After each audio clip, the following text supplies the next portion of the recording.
எல்லாரும் பார்க்கறத நீங்களும் பார்க்குறீங்க. ஆனா, எல்லாரும் உணராதத நீங்க உணர்ற மாரி உங்களுக்கு தோணுதா? எல்லா மனுஷங்களும் நல்லா பேசுறாங்க. ஆனா, உங்க ஆவி மட்டும் சொல்லும். உள்ள இருக்கக்கூடிய ஸ்பிரிட் சொல்லும், "இங்க ஏதோ சரியில்ல." அப்படிங்கிற மாரி உங்களுக்கு தோணியிருக்கா? சில இடத்துக்கு நீங்க போவீங்க. ஆனா, உங்க மனசு திடீர்ன்ட்டு ஒரு படபடப்பா இருக்கிற மாதிரி உங்களுக்கு ஃபீல் ஆயிருக்கா? சில மனுஷங்கள பார்த்ததுமே ஏதோ வார்னிங் உங்களுக்கு ஏதோ நெகட்டிவா ஏதோ ஒரு தோன்ற மாரி உங்களுக்கு ஃபீல் ஆயிருக்கா? சில நேரத்துல இப்ப நடந்துட்டு இருக்க ஒரு விஷயமா இருக்கும். இது நீங்க ஏற்கனவே நீங்க வந்து ஒரு பார்த்து நடக்கக்கூடிய ஒரு விஷயமா உங்களுக்கு என்னைக்காவது அந்த இன்சிடென்ட் அப்படி தோணியிருக்கா? அப்படி தோணியிருக்கு அப்படின்னா, இது ஓவர் திங்கிங் கிடையாது, நெகட்டிவ் மைண்ட் செட் கிடையாது. எல்லாருக்கும் வரக்கூடிய இது ஒரு நார்மலான விஷயம் அப்படின்னு சொல்லி இதை தள்ளிராதீங்க. இது பரிசுத்த ஆவியானவரால கொடுக்கப்படக்கூடிய கிஃப்ட் ஆஃப் டிசர்ன்மெண்ட். அதாவது பரிசுத்த ஆவியானவரால கொடுக்கப்படக்கூடிய ஒரு பகுத்தறியக்கூடிய ஒரு ஆவிக்குரிய வரம் அப்படிங்கறத நீங்க தெரிஞ்சுக்கோங்க. 1 கொரிந்தியர் 12ஆம் அதிகாரம் 10ஆம் வசனத்துல சொல்லப்பட்டிருக்கு, ஆவிகளை பகுத்தறியும் வரம். இன்று நம்ம பார்க்க போறதும் இந்த விஷயம் தான். ஆவிகளை பகுத்தறிகிற வரம் உங்களுக்குள்ள இருக்கு அப்படிங்கறத எப்படி கண்டுபிடிக்கிறது அப்படிங்கறத இன்று நம்ம இந்த வீடியோல டீடைலா நம்ம பார்க்க போறோம். இப்ப நாங்க சொல்ல போற ஒரு 7 அறிகுறிகள் சொல்றோம். அந்த 7 அறிகுறிகள் உங்களுடைய வாழ்க்கையில நடந்துட்டு இருக்கு அப்படின்னா, ஆண்டவர் உங்களுக்குள்ளாக இந்த பகுத்தறியக்கூடிய வரத்தை ஆண்டவர் வச்சிருக்கிறார் அப்படிங்கறத நீங்க தெரிஞ்சுக்கோங்க. சோ இந்த வீடியோவை நீங்க ஸ்கிப் பண்ணாம கடைசி வரைக்கும் பாத்தீங்க அப்படின்னா, ஒவ்வொரு அறிகுறிகளும் பாத்தீங்கன்னா உங்களுக்கு தெரியும், உங்களுக்குள்ளாக இந்த அறிகுறி இருந்துச்சுன்னா ஆண்டவர் உங்களுக்குள்ளாக இந்த வரத்தை வச்சிருக்கிறார் அப்படிங்கறத நீங்க தெரிஞ்சுக்கலாம்.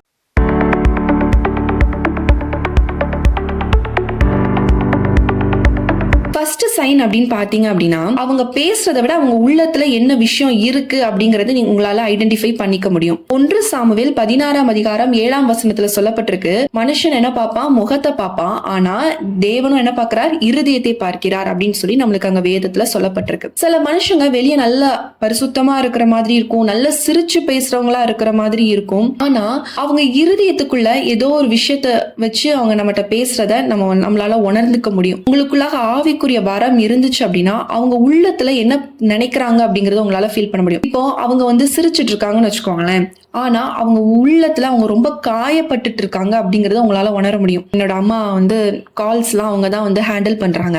அப்ப அவங்க சில பேர்ட்ட பேசும்போது ஃபர்ஸ்ட் ஸ்டார்டிங்ல பேசும்போது அவங்களுடைய வாழ்க்கை ஏன்னா உடனே நம்ம ஒருத்தங்க கிட்ட அவங்க ஃபேமிலி பத்தி சொல்லணும் சொல்ல மாட்டாங்க.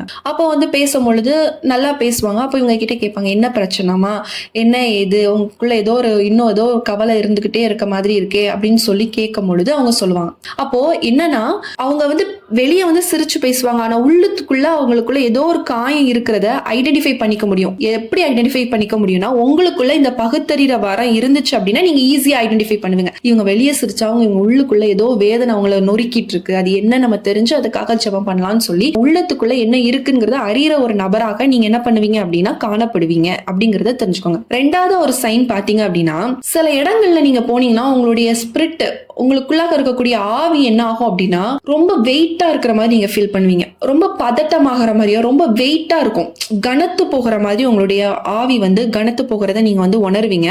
ஒரு வசனம் நம்ம பார்க்கலாம், என்னன்னா லூக்கா 10ஆம் அதிகாரம் 5-6 நீங்க வாச்சீங்கன்னா, சமாதானத்தின் குமாரன் வந்து உங்களுக்குள்ள இருந்துச்சு அப்படின்னா அங்க வந்து சமாதானம் வந்து அங்க இருக்கும் அப்படிங்கிற மாதிரி வசனம் இருக்கும். அப்போ ஆண்டவரோட சமாதானம் அங்க இருந்துச்சுன்னா அந்த இடம் ரொம்ப சமாதானமா இருக்கும். இது வந்து எப்படி பார்க்கலாம் அப்படின்னா, மினிஸ்ட்ரி ரிலேட்டடா சில ஹவுஸ் விசிட் நம்ம போகும்போது பார்ப்போம். சில வீட்டுக்கு போகும்பொழுது நம்மளுடைய இருதயம் ரொம்ப பாரப்படும், ரொம்ப எப்படி சொல்றது, ரொம்ப கனமா இருக்கிற மாதிரி இருக்கும். ஆனா சில இடத்துக்கு போகும்போது அங்க தேவனோட பிரசன்ஸை நாங்க அதிகமா ஃபீல் பண்ற இடமா காணப்படும். இது ஏன் அப்படி தெரியுமா? நம்மளுடைய ஸ்பிரிச்சுவலோட அட்மாஸ்பியரை இது வந்து என்ன பண்ணும்னா, இந்த பகுத்தற வரம் இருந்துச்சுன்னா ஐடென்டிஃபை பண்ணிக்க வச்சுக்கோ, தெரியப்படுத்துறதுக்கு இது ரொம்ப யூஸ்ஃபுல்லா இருக்கும். இது வந்து என்னோட லைஃப்ல நடந்த ஒரு இன்சிடென்ட்டை நான் வந்து இங்க வந்து நான் சொல்லணும். அது எப்போ பாத்தீங்கன்னா, அதாவது ஆஃப்டர் மேரேஜ்க்கு அப்புறம் ஒரு இன்சிடென்ட் என்னோட லைஃப்ல நடந்துச்சு. நான் நல்லா ஜாலியா நல்லா சிரிச்சு அந்த ஒரு இதாக தான் இருக்கிறேன். அப்போ நான் ஒரு குறிப்பிட்ட ஒரு இடத்துக்கு போகும்பொழுது எனக்குள்ளாக என்ன ஆகுது அப்படின்னா, திடீர்னு என்னோட ஆவி வந்து ரொம்ப பதட்டமாகுது, ரெஸ்ட்லெஸ்ஸா ஃபீல் பண்ணுவாங்கன்னு சொல்லுவாங்கல்ல, நம்மளாவே இருக்க மாட்டோம், ஒரு மாதிரி டிஃப்ரெண்டா நம்மளுக்குள்ள ஃபீல் ஆகும், நம்மளுடைய ரொம்ப பாரமா ஃபீல் பண்றேன், பாரமாகுது. இந்த மாதிரி நான் அந்த ஒரு இடத்துக்கு போகும்பொழுது மட்டும், குறிப்பிட்ட ஒரு இடத்துக்கு போகும்போது நான் ஃபீல் பண்றேன். அதுக்கப்புறம் தான் எனக்கு புரிஞ்சிச்சு இந்த இடத்துல வந்து ஏதோ சம்திங் இஷ்யூ இருக்கு அப்படிங்கிறது தெரிஞ்சு அதுக்கப்புறம் நான் ஜெபித்து அதை ஓவர் கம் பண்றதை நான் வந்து பாக்குறேன். ஸோ இதே இதே மாதிரி தான் நிறைய பேரோட லைஃப்ல இருக்கும். நீங்க ஒரு இடத்துக்கு போவீங்க, போகும்போது அந்த இடத்துல உங்களுக்கு ரொம்ப கனமா இருக்கும், இருதயம் தப்புன்னு ஒரு கனமான மாதிரி இருக்கும், ஒரு மாதிரி வெயிட்டா நீங்க ஃபீல் பண்ணி ரொம்ப பாரமா ஃபீல் பண்ணுவீங்க. அதான் நான் சொல்ல வரேன். அப்போ உங்களுடைய ஆவி என்ன பண்ணும் அப்படின்னா, உங்களுக்குள்ளாக இந்த பகுத்தறிற வரம் இருந்துச்சு அப்படின்னா அந்த சூழல்ல எப்படி இருக்கு அப்படிங்கறத உங்களால ஐடென்டிஃபை பண்ணிக்க முடியும். அங்க ஒருவேளை ஈவில் ஸ்பிரிட் இருக்குன்னு வச்சுக்கோங்களேன், உங்களுடைய ஆவி வந்து கணிக்க முடியும்.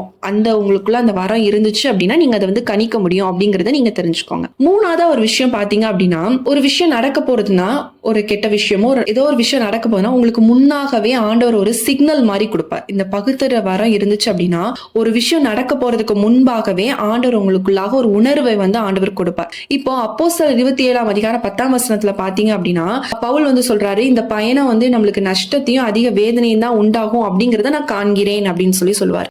ஆவியில அவருக்கு கணிக்கப்படுறாரு. அப்பதான் வந்து சொல்ற நஷ்டத்தையும் அதிக வந்து சேதத்தை இது உண்டாக்கும் அப்படின்ட்டு. இதே மாதிரிதான் நம்மளோட லைஃப்ல பாத்தீங்க அப்படின்னா, என்னோட லைஃப்ல நடந்த ஒரு இன்சிடென்ட் வச்சு சொன்னா உங்களுக்கு வந்து ரொம்ப ஈஸியா இருக்கும்னு நினைக்கிறேன். அதாவது ஒரு இன்சிடென்ட் நடக்கிறதுக்கு முன்னாடியே ஒரு வாரத்துக்கு முன்னாடி எனக்கு அவங்கள குறிச்சு ரொம்ப ஒரு பாரம் இருக்கு. நெகட்டிவா நான் கனவுகள் காண்றேன். என்னுடைய ஃபீலிங்ஸ் வந்து எப்படின்னா ஒரு மாதிரி ஒரு பயமா இருக்குது, ஒரு நெகட்டிவான உணர்வுகள் எனக்கு வந்துட்டே இருக்கு. கனவுகள் எல்லாமே அவங்களுக்கு ஆக்சிடென்ட் ஆகுற மாதிரி இந்த மாதிரி கனவுகள் எனக்கு வந்துகிட்டே இருக்கு. அப்ப நான் ப்ரேயர் பண்ணிக்கிட்டே இருக்கேன், ஆண்டவரே நீங்க இணைத்த ஒருவர் ஆச்சா, இதுல எந்த ஆபத்துகளும் வரக்கூடாதுன்னு சொல்லி நான் வந்து ப்ரேயர் பண்ணிக்கிட்டே இருக்கிற மாதிரி ஒரு இன்சிடென்ட் நடக்குது. அப்ப என்ன ஆகுது அப்படின்னு பாத்தீங்க அப்படின்னா, இந்த ஒரு வாரம் கழித்து என்ன ஆகுதுன்னா, உங்களுக்கு வந்து ஒரு சின்ன ஒரு மைனர் ஒரு ஆக்சிடென்டா ஒரு நடக்குது. கால்ல வந்து ஒரு பைக்கால வந்து இடிச்சு ஒரு ஃப்ராக்சர் ஆகி கால்ல ரொம்ப சிதைச்சு ரத்தத்தோட அவங்க வந்து மதியம் பேங்க் போயிட்டு மதியம் வரும்போது அவங்க கால்ல வந்து அடிபட்டு அன்னைக்கு வந்தாங்க. அப்போ எனக்கு வந்து ஆண்டவர் சொன்ன ஒரு விஷயம், அதாவது பெருசா வர வேண்டிய ஒரு ஆபத்து ஆண்டவர் சொன்னனால, அந்த உணர்வு வந்தனால முன்னாடியே என்னால ப்ரெடிக்ட் பண்ண முடிஞ்சிச்சு. ஏன் அப்படின்னா அந்த ஆவிக்குரிய வரம் நமக்குள்ள இருக்கிறனால முன்னாடியே ஏதோ ஒரு கெட்ட விஷயம் நடக்க போகுதுன்னா ஆண்டவர் நம்மகிட்ட முன்னாடியே சொல்றனால அதுக்காக நான் என்ன பண்றேன் அப்படின்னா ப்ரிப்பரேஷனா ஜெபம் போடுறேன். ஃபாஸ்டிங் போட்டு என் கணவருக்காக விசேஷமா நான் ஜெபிக்கும் பொழுது பெரிய ஆபத்துல இருந்து உயிர் சேதம் எதுவும் இல்லாதபடி ஒரு சிறிய அடியோட கால் அந்த முட்டு கீழே அந்த பகுதியில் என்ன ஆகுது அப்படின்னா சின்ன ஒரு சிராய்ப்போட அதுல ஒரு சின்ன ரத்தத்தோட ஆண்டவர் என்ன பண்றாருன்னா அது வந்து ஒரு வாரம் ஆச்சு அது ஹீல் ஆகுதுக்கு. ஆனா எந்த ஆபத்தும் இல்லாம ஆண்டவர் வந்து அதை பாதுகாத்தார். இந்த மாதிரி உங்களுக்கு உணர்வு இருக்கும். உங்க குடும்பத்திலே ஏதோ ஒரு விஷயம் கெட்டது நடக்க போகுது அப்படின்னா உங்களுக்குள்ளாக ஒரு சிக்னல், உங்களுடைய ஆவிக்குள்ளாக ஏதோ ஒரு உந்துதல் இருந்துகிட்டே இருக்கும். நீங்க உடனே என்ன பண்ணணும், அதுக்காக ஜெபித்து அந்த ஆபத்துக்கள் அந்த சேதங்கள் வராதபடி நீங்க பாதுகாக்கிற ஒரு நபரா இருக்கணும் அப்படிங்கறத நீங்க தெரிஞ்சுக்கோங்க. அப்போ ஒரு ஆபத்து வருதுன்னா முன்னாடியே உங்களுக்குள்ளாக ஒரு உணர்வு கொடுத்துட்டார் அப்படின்னா உங்களுக்குள்ளாக இந்த பகுத்தறியக்கூடிய வரம் இருக்கு அப்படிங்கறத நீங்க தெரிஞ்சுக்கோங்க. நான்காவது ஒரு சைன் பாத்தீங்க அப்படின்னா, சில மனுஷங்க பேசுவாங்க, அவங்களுடைய இருதயத்துல இருக்கக்கூடிய மோட்டிவ் என்ன அப்படிங்கறத நீங்க வந்து பகுத்தறிவீங்க. அவங்க உங்களை ரொம்ப மோட்டிவேட் பண்ற நபரா இருப்பாங்க. இப்போ ஒண்ணும் இல்ல, உங்களோட ஃப்ரெண்ட்ஸா இருக்கட்டுமே, அவங்க ரொம்ப உங்களை மோட்டிவ் பண்ற நபரா இருப்பாங்க.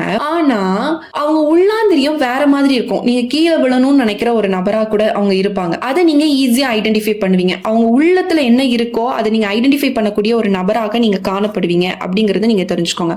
அப்போஸ்தலர் 8 அதிகாரம் 20-23 வரைக்கும் நீங்க வாசிச்சீங்க அப்படின்னா, சீமோன் வந்து பேதுரு மந்திரவாதியிடம் சொல்றாரு, உங்களுடைய இருதயம் தேவனுக்கு முன்பாக செம்மையாக இல்லை. ஒருத்தங்க வந்து நல்லா பேசி நல்லா பழகி சில மனிதர்களால கூட நம்மளுக்கு பிரச்சனை வரலாம். ஆனா அவங்களுடைய இருதயம் எப்படிப்பட்டது அப்படிங்கறத நீங்க ஈஸியா ஐடென்டிஃபை பண்ணக்கூடிய ஒரு நபராக இருப்பீங்க. வார்த்தைகள், அதாவது அவங்க பேசுறது வந்து நல்ல மோட்டிவா, நல்ல சிரிச்சு நல்ல மனிதர்கள் போல நம்ம கூட டிராவல் பண்ணுவாங்க. நம்ம கூடயே நமக்கு நல்லது செய்யற மாதிரியே இருப்பாங்க. ஆனா அவங்களுடைய உள்ளங்கள் வந்து கேடு நினைக்கக்கூடியதாக காணப்படும். அதை வந்து ஆண்டவர் வந்து உங்களுக்கு முன்னாடியே டிடெக்ட் பண்ணக்கூடிய பகுத்தறிவு அறிவை கொடுத்திருந்தார் அப்படின்னா நீங்க ஈஸியா வந்து ஐடென்டிஃபை பண்ணுவீங்க அப்படிங்கறத வந்து நீங்க தெரிஞ்சுக்கலாம். சில பேர் சொல்லுவாங்க, நீங்க வந்து இது வந்து ஈஸியா நம்ம எப்படி கனெக்ட் பண்ணலாம்னா ஒர்க் பண்றவங்களை வச்சு கனெக்ட் பண்ணலாம். இப்போ சில பேர் சொல்லுவாங்க, புதுசா வரவங்க கிட்ட சொல்லுவாங்க, நீ வந்து இவனை மட்டும் நம்பாத, இவன் வந்து நல்லா சிரிச்சு பேசுவான் ஆனா காலவாரி விடுற ஒரு நபர் அப்படின்னு சொல்லுவாங்க. சும்மா ஃப்ரெண்ட்லியா கூட சொல்லுவாங்க. அதாவது அவங்களுக்கு தெரியும் இவங்க வந்து பார்க்கதான் இப்படி நம்மளுக்கு ரொம்ப நல்லது செய்யற மாதிரி இருக்காங்க, ஆனா இவங்க நம்மளை பத்தி எப்பவுமே கெட்டதான் நினைச்சிட்டு இருக்காங்க அப்படிங்கிறத நீங்க வந்து உங்களால ஆவியில பகுத்தறிய முடியும் அப்படின்னா ஆண்டவர் உங்களுக்கு அந்த வரத்தை கொடுத்திருக்கிறார் அப்படிங்கறத நீங்க தெரிஞ்சுக்கோங்க. ஐந்தாவதா ஒரு சைன் பாத்தீங்க அப்படின்னா, ஒரு பாவமான இடத்துல ஒரு எப்படி சொல்றது, ரெண்டுமே இருப்பாங்க, அனலுமா இருப்பாங்க குளிருமா, இந்த மாதிரி இடத்துல உங்களால டிராவல் பண்ண முடியாது. அங்க உங்களுக்குள்ளாக ஒரு டிஸ்டர்பன்ஸ் இருந்துட்டே இருக்கும். உங்க உள்ள வந்து ஒரு மாதிரி இடத்துல இருந்து போயிரு அந்த டிஸ்டர்பன்ஸ் எப்படி சொல்ற அந்த இடத்துல உங்களால இருக்கவே முடியாது. அந்த ஆவி உங்ககிட்ட பகுத்தறியக்கூடிய வரம் இருந்துச்சு அப்படின்னா அந்த இடத்துல அந்த அட்மாஸ்பியர்ல உங்களால கம்ஃபர்டபுளா இருக்க முடியாது அப்படிங்கறத நீங்க தெரிஞ்சுக்கோங்க. எபேசியர் 5 அதிகாரம் 11 இருளில் கனியற்ற கிரியைகளில் பங்கு கொள்ளாதிருங்கள் அப்படின்னு சொல்லி நம்மளுக்கு வசனம் சொல்லப்பட்டிருக்கு. என்ன ஆகுது அப்படின்னா, இருள் இருக்க இடத்துல உங்களால டிராவல் பண்ண முடியாது, பாவம் இருக்கிற இடத்துல உங்களால இருக்க முடியாது. இப்ப சில பேர் சொல்லுவாங்க, சில பேர் ஆபீஸ் பண்ற இடத்துல நிறைய பாவங்கள் போய் சொல்லி நிறைய மாத்துறது இந்த மாதிரி விஷயங்கள் நடக்கும். ஆனா உங்களால அங்க இருக்க முடியாது, தவறு செய்யற இடத்த பார்த்துட்டு உங்களால இருக்க முடியாது. இந்த மாதிரி இருந்துச்சு அப்படின்னா உங்களுக்குள்ளாக கிஃப்ட் ஆஃப் டிசர்ன்மெண்ட் இருக்கு அப்படிங்கறத தெரிஞ்சுக்கோங்க. உங்களுக்குள்ளாக பகுத்தறியக்கூடிய வரம் இருக்கு. அதனாலதான் இருள் இருக்கிற இடத்துலயும் பாவம் இருக்கிற இடத்துலயும் உங்களால இருக்க முடியல. பரிசுத்த ஆவியானவர் இதுல இருந்து வெளியே வந்துரு, இது உனக்கான இடம் கிடையாது. இப்போ உங்க ஃப்ரெண்ட்ஸ் எல்லாம் சினிமா பார்த்துட்டு இருக்காங்கன்னா உங்களுடைய ஆவி இதுல இருந்து வெளியே வா, இதை போன் ஆஃப் பண்ணிட்டு நீ வெளியே வா, இது உங்க கூட சேர்ந்து பார்க்காத அப்படிங்கறத ஆவியானவர் உங்க கூட சொல்லிக்கிட்டே இருப்பார். அப்படி இருந்துச்சு அப்படின்னா உங்களுக்குள்ளாக பகுத்தறியக்கூடிய வரம் இருக்கு அப்படிங்கறத நீங்க தெரிஞ்சுக்கோங்க.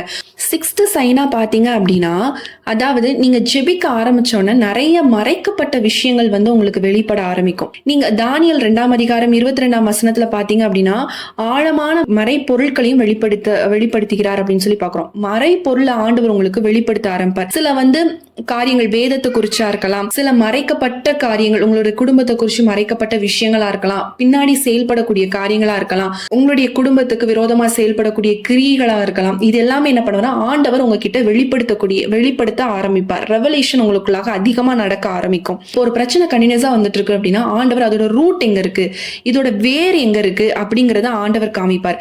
இந்த அட்டாக், இப்போ ஒரு பிசாசு ஒரு விஷயம் அட்டாக் பண்றானா, உங்களுடைய வாழ்க்கையில பிசாசு போராட்டமா இருக்கு அப்படின்னா எங்க இருந்து இந்த அட்டாக் நடந்துட்டு இருக்கு அப்படிங்கறத ஆண்டவர் உங்களுக்கு மறைப்பொருளை என்ன பண்ணுவார் அப்படின்னா வெளிப்படுத்த ஆரம்பிப்பார் அப்படிங்கறத தெரிஞ்சுக்கோங்க. அப்போ ஆண்டவர் 6th சைனா உங்களுக்கு மறைப்பொருளை வெளிப்படுத்துறார் அப்படின்னா உங்களுக்குள்ளாக கிஃப்ட் ஆஃப் டிசர்ன்மெண்ட், அதாவது பகுத்தறியக்கூடிய வரம் உங்களுக்கு ஆண்டவர் கொடுத்திருக்கிறார் அப்படிங்கறத நீங்க தெரிஞ்சுக்கோங்க. லாஸ்டா ஒரு சைன் பாத்தீங்க அப்படின்னா என்ன அப்படின்னு பாத்தீங்கன்னா, எது தேவனுடைய சத்தம், எது தேவனுடைய சத்தம் இல்ல அப்படிங்கறது தெரிஞ்சுக்கலாம். நம்ம அடிக்கடி நம்ம சேனல்ல சொல்ற வசனம் யோவான் 10ஆம் அதிகாரம் 27ஆம் வசனத்துல சொல்லப்பட்டிருக்கு, என் ஆடுகள் என் சத்தத்தை கேட்கும் அப்படின்னு சொல்லி நம்ம பாக்குறோம். பகுத்தறியக்கூடிய வரம் இருக்கிறவங்க எது உண்மையான அபிஷேகம், எது பொய்யான அபிஷேகம், எது உண்மையான பிரீச்சிங், எது பொய்யான பிரீச்சிங் அப்படிங்கறத நீங்க ஈஸியா தெரிஞ்சுப்பீங்க.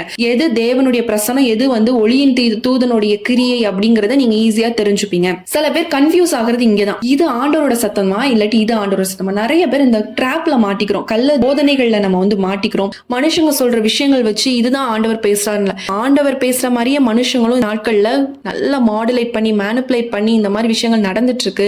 உங்களுக்குள்ள பகுத்தறிய வரம் இருந்தா மட்டும்தான் இது தேவனிடத்துல இருந்து வர்றது, இது மனுஷனிடந்து வர்றது, இது இக்னோர் பண்ணணும், இதை சாத்தான் கொடுக்கறது இக்னோர் பண்ணணும் அப்படிங்கறதெல்லாம் உங்களால தெரிஞ்சுக்க முடியும். அதனால உங்களுக்குள்ள நீங்க இந்த மாதிரிலாம் ஐடென்டிஃபை பண்ணிட்டு இருக்கீங்க அப்படின்னா, இது இந்த இடத்துல போதனை சரியில்லை அப்படின்னா நீங்க இக்னோர் பண்ணிருங்க. அது குறை சொல்லி அதுல எந்த பிரயோஜனமே கிடையாது. அது நம்ம தான் பாவம் செஞ்சுட்டு இருக்கோம். இது பகுத்தறிய வரம் இருந்துச்சுன்னா அவங்க அதை இக்னோர் பண்ணிடுவாங்க, அதுல இருந்து வெளியே வந்துருவாங்க. எது தேவனுடைய பிரசன்ஸோ, தேவனு பத்தி இதே கரெக்டா சொல்றது எதுவோ அந்த இடத்துல கரெக்டா ஃபாலோ பண்ணுவாங்க. ஈஸியா ஐடென்டிஃபை பண்ணக்கூடிய நபராக இருந்தீங்க அப்படின்னா பகுத்தறிற வரம் ஆண்டவர் உங்களுக்கு கொடுத்திருக்கிறார் அப்படிங்கறத நீங்க தெரிஞ்சுக்கோங்க. நம்ம ஒரு 7 அறிகுறிகள் நம்ம பார்த்தோம். இந்த 7 அறிகுறி உங்களுடைய வாழ்க்கையில இருந்துச்சு அப்படின்னா கண்டிப்பா நீங்க கமெண்ட் செக்ஷன்ல சொல்லுங்க. ஒருவேளை இது உங்களுக்கு இல்லாம இருக்கலாம், நீங்க ஜெபம் பண்ணுங்க, நிச்சயமா ஆண்டவர் வர நாட்கள்ல உங்களுக்கும் கொடுப்பார். அதனால சோர்ந்து போகாதீங்க, இது எனக்கு இல்லையே அப்படின்னு சோர்ந்து போகாதீங்க, ஆண்டவர் நிச்சயமா உங்களுக்குமே கொடுப்பார். இந்த வீடியோ உங்களுக்கு ரொம்ப யூஸ்ஃபுல்லா இருந்திருக்கும் அப்படின்னு சொல்லி நான் கர்த்தருக்குள் விசுவாசிக்கிறேன். இதை நீங்க அநேகருக்கு ஷேர் பண்ணுங்க, அவங்களுக்கு இது யூஸ்ஃபுல்லா இருக்கும். உங்களுக்கு பிரேயர் பாயிண்ட்ஸ் இருக்கும் அப்படின்னா ஸ்கிரீன்ல தர வாட்ஸ்அப் நம்பருக்கு மெசேஜ் பண்ணுங்க, வாய்ஸ் நோட் பண்ணுங்க. கண்டிப்பா நாங்க உங்களுக்காக ஜெபிக்கிறோம். மீண்டும் உங்களை அடுத்த ஒரு வீடியோல சந்திக்கிறோம். கர்த்தர் உங்களை ஆசீர்வதிப்பாராக. ஆமென்.